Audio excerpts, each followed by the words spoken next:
Hi, I'm Brian Dunn, and welcome to the most important podcast ever. What makes it so important?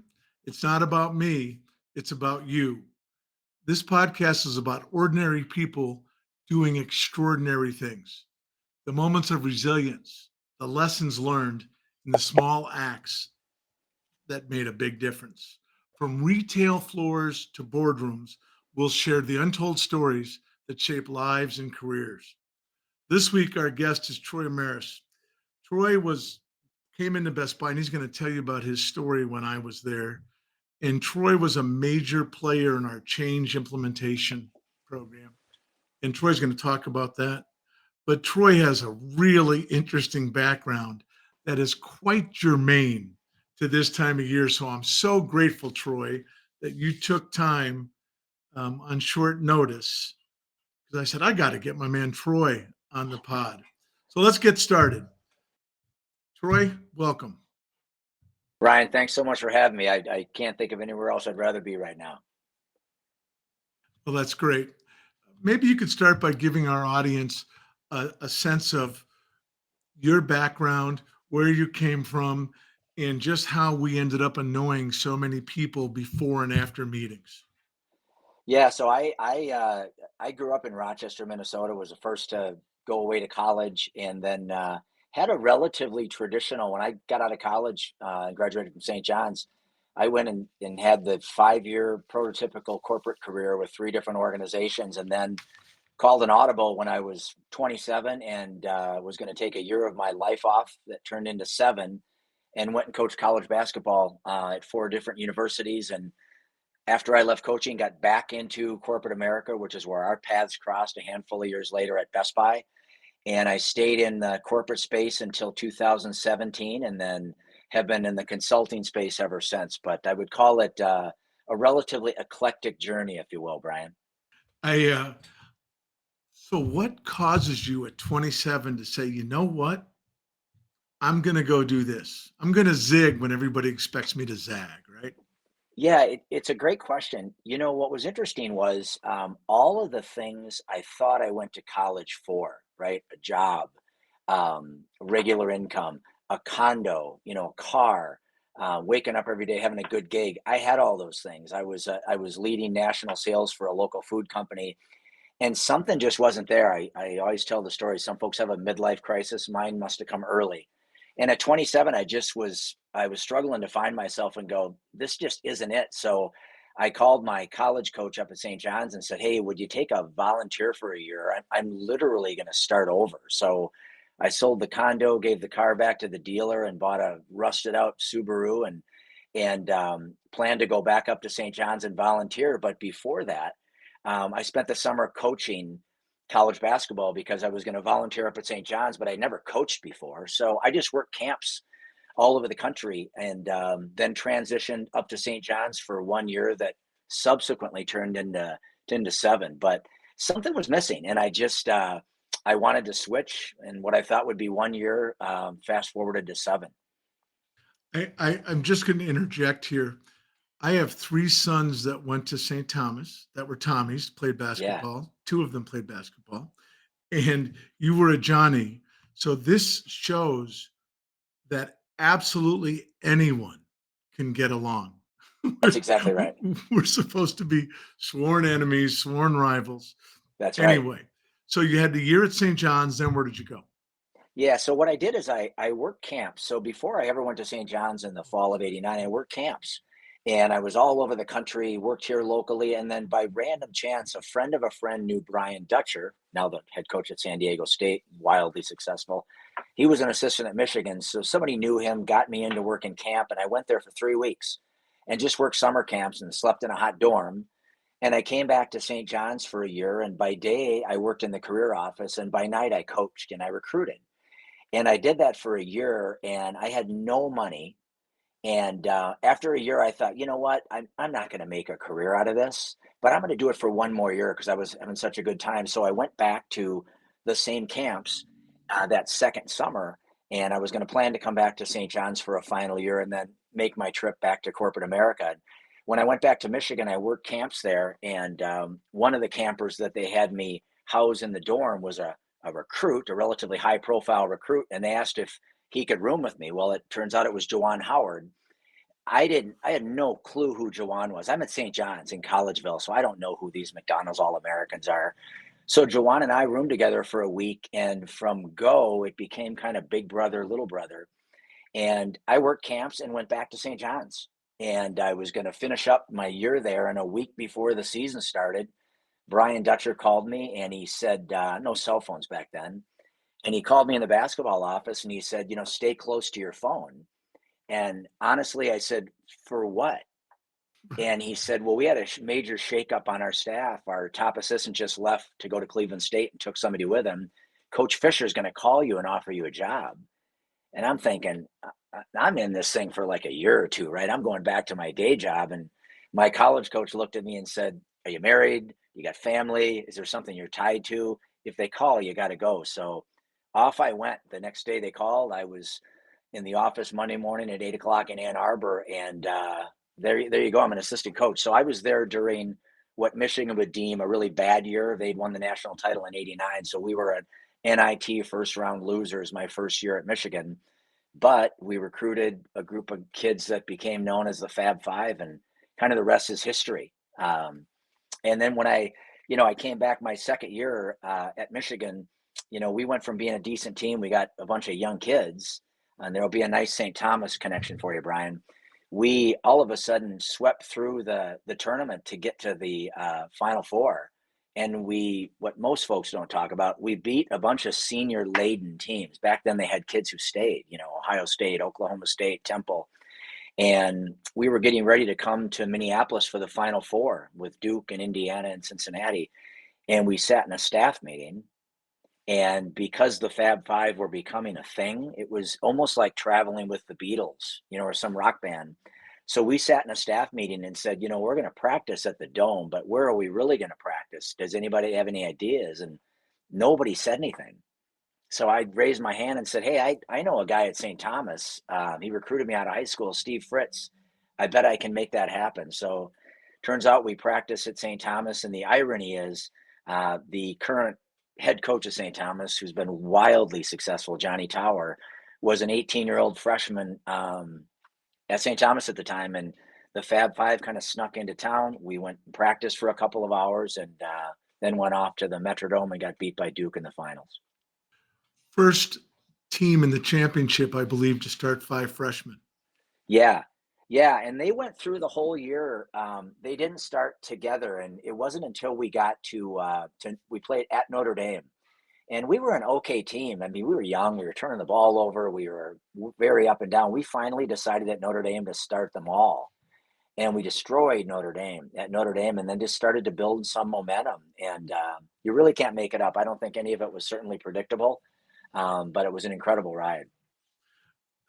Just for our audience, to make the jump from D3 St. John's, a great school, and by the way, a great environment to play in. Holy cow, there were some Saturdays up there that Yeah, amen. I loved. To Michigan is a quantum leap, and what a great and amazing thing, and I think speaks an awful lot about you and your character to be able to make that kind of move and that kind of jump. And I do have to put a little commercial in here. You watch Johnny Tower and the Tommies. Their story's pretty amazing, and I think they're going to be heard from. In fact, I'm pretty sure they're the best team in the state of Minnesota amateur. No doubt. Yeah, Brian, I'm a huge Johnny fan. What I left out of the story is the one year I was at St. John's before I left to head to Michigan. I recruited Johnny and swung and missed. He was at Cretan Durham Hall. He went to St. Thomas. He didn't come to St. John's, but we stayed connected over the years. And to this day, we're texting during the basketball season multiple times a week. He's been kind enough to have me come to practice and talk to the team. But he is as high quality a coach, I believe, that there is at any level in America. And we're just blessed that he's at St. Thomas, but he's a brilliant coach and a better human being. Yeah, he is. And he and his whole team were at my late wife's funeral and represented so beautifully. And I've got nothing but great love and respect for JT and the Tommy program. Anyway, so you have this amazing run, and you get all five of the five Fab Five went to the show. They went to the NBA, right? Yeah. Amazing. So how do you leave that and move back into the business world?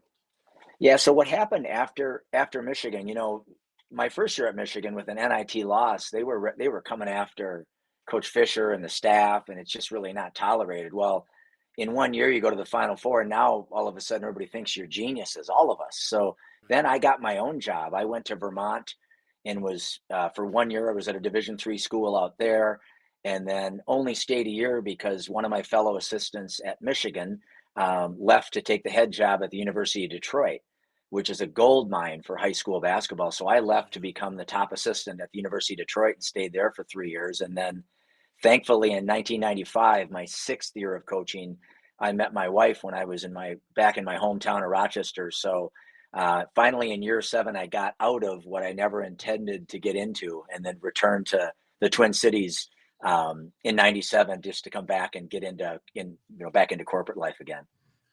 And what things did you learn or bring with you from coaching into corporate life again?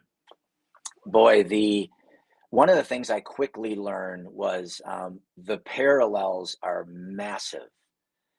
They're massive. And what's interesting is a handful of the companies that I interviewed with when I was interested in coming back to corporate America, that the interviews didn't proceed. Interestingly enough, they didn't see the connection of the whole coaching piece to corporate. But every job I ever had since then, most notably Best Buy for 10 and a half years, folks who got how to lead and understood how to really lead saw tremendous value in coaching, right? It's a unique situation where you practice, you're teaching, you're reinforcing, you're leading, you're organizing. I will tell you that the parallels are significant, and it made the transition much easier. Probably the easiest transition was when I left Division I basketball and came back to corporate America. No number of hours I could work in corporate America would ever match coaching at the Division I level, right? Because it's truly 24/7. But it's a great question, Brian. The parallels are massive between coaching a sport on a court or in a field and doing what you're doing in corporate America. One of the things I think would be very interesting for our audience to hear about is one of the things I'm sure as an assistant coach, you have to lead, you have to influence, you have to lead through influence without, in many cases, direct authority. Is Yeah. that fair? Oh, it's completely fair, and then a lot of it depends on who you're working for. I mean, I was really blessed at Michigan. Steve Fisher is just a gem of a human being. He was a math teacher in high school for many years before he ever got into coaching at the collegiate level. But I was blessed that, even if you go back to St. John's, another gem of a human being, Jim Smith. I was blessed to work for head coaches that didn't have an ego, right, and were great listeners. But to your point, there's a fair number of assistant coaches, so you have to find your space.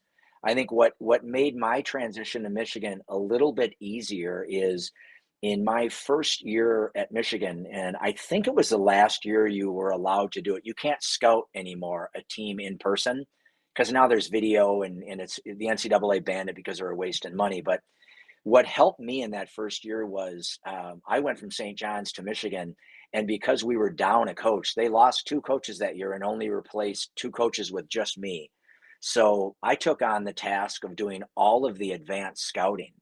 So the advantage for me was I was the advanced scout. So when I came back from a scout and had to coordinate the practice with the rest of the staff, my voice was heard uniquely, right? Had I not had that opportunity, I may have struggled to find my way as a brand new assistant at the Division I level. But to your point, and there's a direct correlation to corporate America with hierarchy, right? You got to find a way to add value to make sure your voice is heard. It's heard at the right time. But it was a huge learning journey for me. But again, it helped that I had something to hang my hat on, and that was the scouting piece. Yeah. The whole notion of leading with influence in helping organizations manage change, which to me, as I look at the landscape, I think the landscape is littered with companies that have been unwilling or unable to change. And I think more often than not, it's not about unwilling as much as it is unable. And I think frequently um, there's good reasons for that. And I'm just wondering if that's sort of been your experience. Yeah, and I would tell you this, my time at Best Buy taught me a tremendous amount about that. And I look no further than I came into Best Buy in '02 right after Dick Schultz when Brad took over. So I was there from Dick, to Brad to Brian Dunn, right? And I think one of the things that Best Buy taught me, they were as good a company as any I've ever worked around understanding what change is, but they understood change because they understood the human component. And I go back and look at my Best Buy career, and I had 5 different roles, Brian.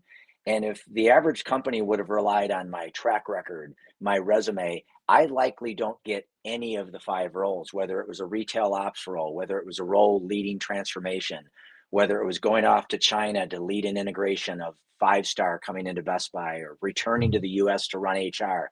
I'm not an HR guy. I'm not an M&A guy in China. But I think what Best Buy really understood is they understood how each of us were uniquely wired as humans because they took the time to learn. And the value was they took the time to learn at every level. It felt like hierarchy wasn't a thing at Best Buy. So the value really was they understood what people brought to the table and understood that change begins and ends with human beings. And because they valued that, I think that's where we were really able to accelerate so many complicated things at Best Buy. My experience was very much along those lines. And I know that one of the things we talked about a lot was putting our leaders and putting ourselves in a position to notice. We want to be in a position to notice all the time. And that was clearly a strength of yours. And it seems like such a parallel with your coaching career, Yeah, right? it really was. I mean, I was always blessed. All those roles I had, probably maybe with the exception of the role in China, where I spent a ton of time, is I always had corporate based roles, but they were all field facing. And I had a unique opportunity at Best Buy where I was able to spend an inordinate amount of time on the front lines.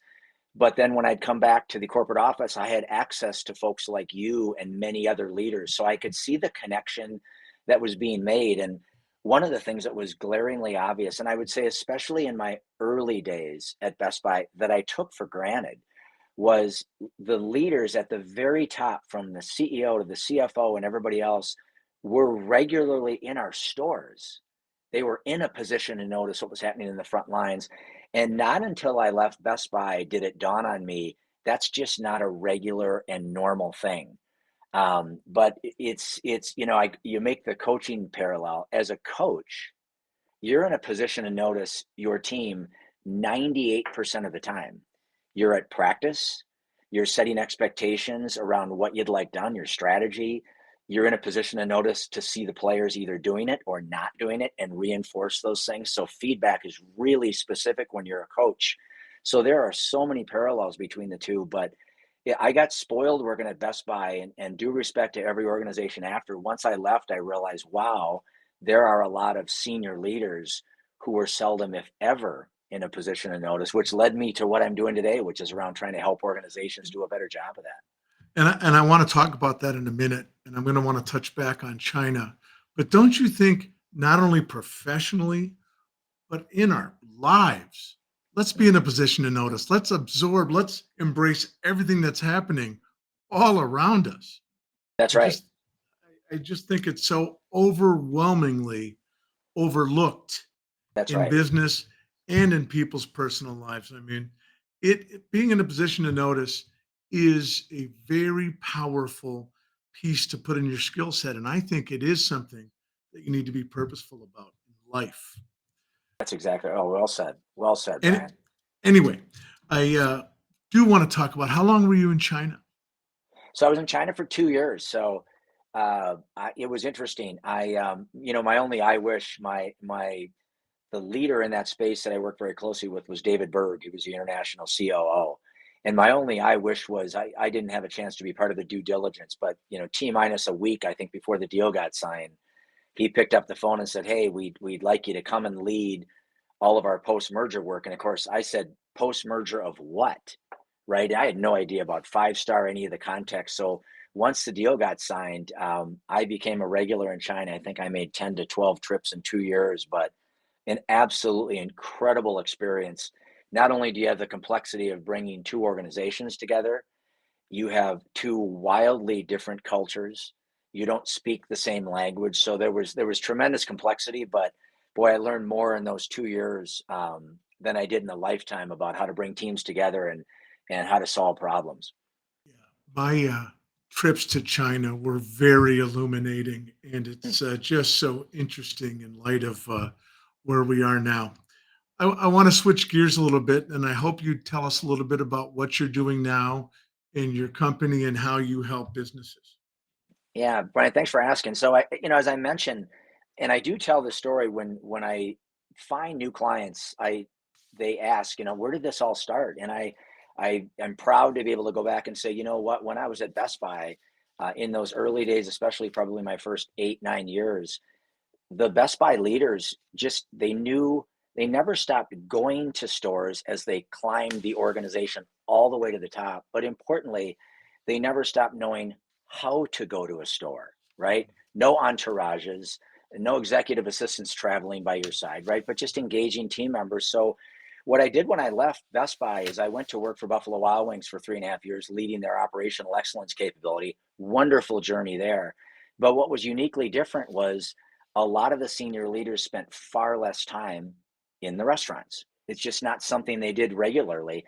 And it became kind of the norm. So, really informally is where my practice that I now have started at Buffalo Wild Wings. I would just organically start to grab C suite leaders and say, hey, I'm going to Orlando for a week. Come with me, right?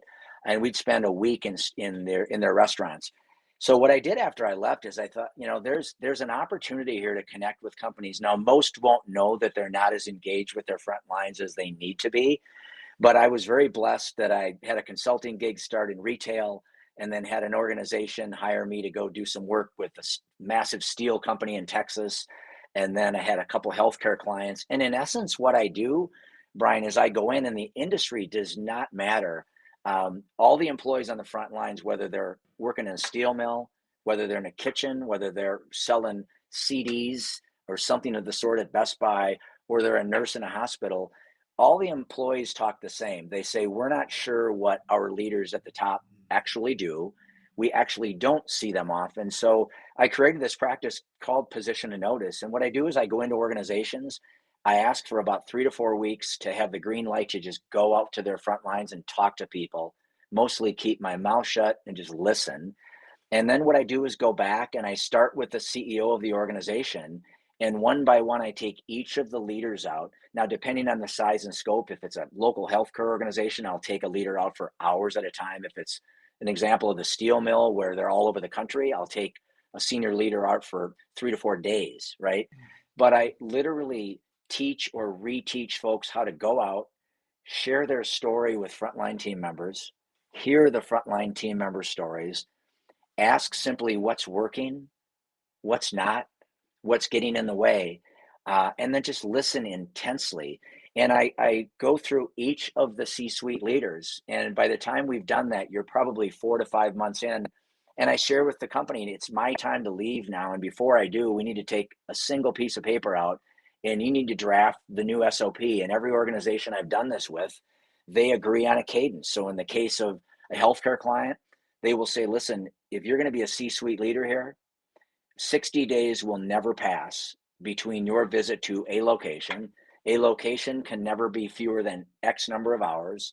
A location can never not have a host that I share stories with.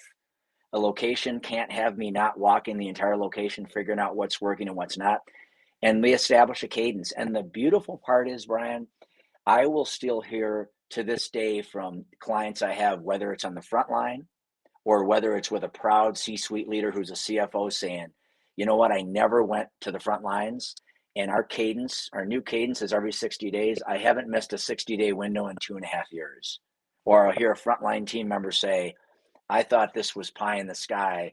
But those leaders, who, by the way, now have names because we see them, are regularly on the front lines with our team. So It's been a wonderful journey, and it's energizing because it's industry agnostic. I get to go into places I've never been to learn a whole bunch of stuff and re-engage leaders with their frontline teams. But thank you for asking. I think it sounds fascinating, and I think it is a more common than uncommon problem. Businesses get away from that point of connection with the consumer where the employee meets the customer. It's the most important thing there is. Listen, Troy, I can't thank you enough for being available to us on such short notice. And I used to was probably very rude. We'd have meetings, and I would always pull Troy aside on a break on his way to the restroom, probably, and talk hoops. I'm a hoops fanatic, and your journey to me is fascinating, and I love the components that you make a courageous decision at 27. You go and you have this amazing journey, and then you come back and take what you've learned and applied, because you know what? We're all on this journey where we're learning. You know what the deal is when we stop learning, right? That's right. That's it. It's over. So I want to thank you from the bottom of my heart for making time. And you and I definitely have to get out at some point during this tournament and have a beer and get caught up on hoops a little bit. I'd love that. Consider it done. And Brian, it's been an absolute pleasure. I'm so glad we connected and we're able to do this, especially during March Madness. But thank you so much for having me. I'm grateful for you. It's my pleasure. And thank you so much. Uh, so that's it for the most important podcast ever today. I want to thank our guest, Troy, for sharing his story. And I want to thank you for listening. If you enjoyed this conversation, share it with someone who might find it meaningful or insightful. You can watch and listen on YouTube and follow us on social media. On Spotify, we're on the most important podcast ever. On Instagram, we're at the most important podcast ever. I'm even on TikTok. That's right, at the most important pod. And of course, on my Facebook page. If you've got ideas for the show, please reach out to me at Brian at the most important podcast ever.com. And I should also tell you that we're on Apple Podcasts now. So we're very excited about that. So until next time, keep looking for the extraordinary in the everyday. Take care.